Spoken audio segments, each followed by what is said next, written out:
In assessing Slovakia's democratic development 10 years after EU membership, what would you identify as the key points of success and weakness, and where do you see these headed? Very famous economist Galbraith has mentioned that transition of former East and Central European countries was the hardest, deepest and widespread during the last 100 years, and this is the truth. To be the member states of EU after 10 years of revolution 1989, together with other countries, meant that first of all we had to fulfill Maastricht criteria: democracy, economic and also human rights. So success is first of all freedoms, free movement of capital, goods, services, persons, and freedom of information system, freedom for press, freedom for media, freedom for academic sphere, all together with modernization of whole territory of Slovakia. So we had a chance, because of European funds, to build highways, to modernize railways, to modernize our settlements, public spaces, our hospitals, also schools and universities. We have created, because of European funds, 130,000 new working places. So altogether, really, real jump. And concretely, what does it mean, this jump? Slovakia before 1989 was among the countries less developed in the world, and we have jumped to the most developed countries in the world. Now we are on 44th place from 219 states all around the world. Yes, and with some negative features, openly. So I have to say that some of them are common for EU. First of all, deep crisis, economic crisis, interconnected with very high unemployment rate, and it's really very high in Slovakia. Sorry to say, but it's true that we have one of the highest long-term unemployment rate in EU countries. Second, very low incomes. So there is deep gap in between macroeconomic results and microeconomic results and everyday life. But first time after the 20 years, our real wages are higher than, for example, in Czech Republic. So we are doing quick changes. And to have a picture, the GDP per capita in 1989 was $1,600, and at present it is 18,000. So it means increase by 870%. Such a jump cannot be done without diseases and deep diseases. And the main diseases are the rule of law,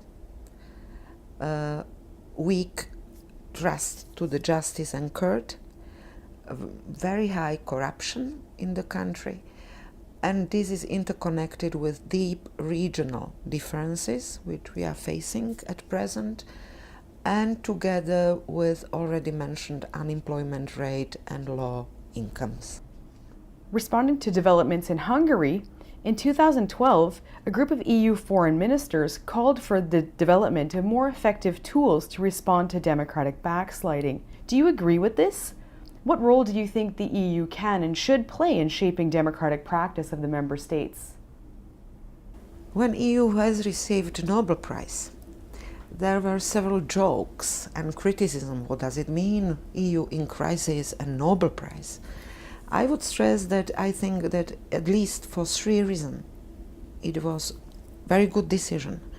First reason is democratization.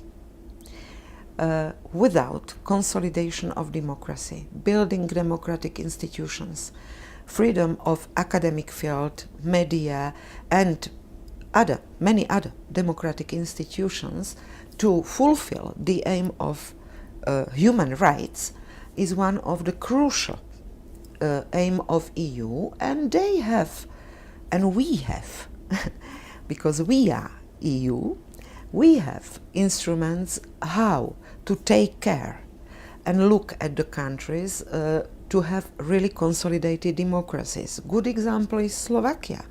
During so-called Mečiarism, the years of wild privatization, Slovakia was announced as pseudo-democracy or quasi-democracy, and we had no chance to be the member state of EU.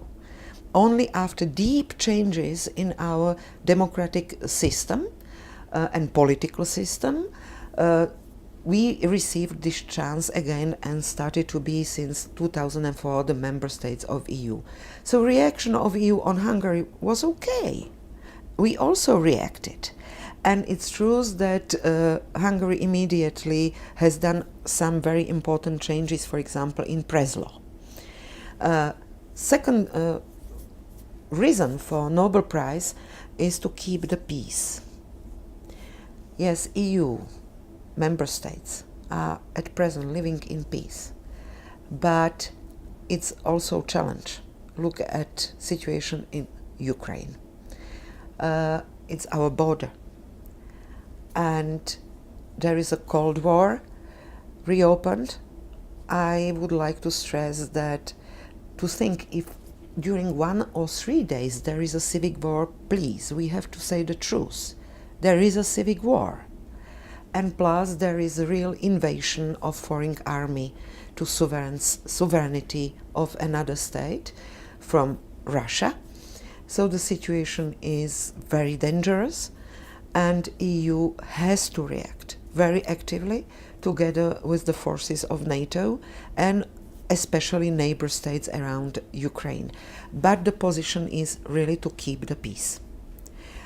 And third reason is welfare state. Yes, Europe is specific because of the welfare state, to cover social rights, to build social state. On one side, it's very good to take care of those who are not able or unable to cover their living costs and survive in the societies. But on another side, it's very expensive. And we have to pay for it. And if you have higher unemployment, you have higher costs. So that's why there is also criticism towards widespread welfare states and human rights consider social rights in this part of the world. These three pluses, democracy, peace, and welfare states, are not only the reasons for Nobel Prize, but also challenges for the future development, and Hungary is a part of EU, and they are fulfilling regulations, believe me.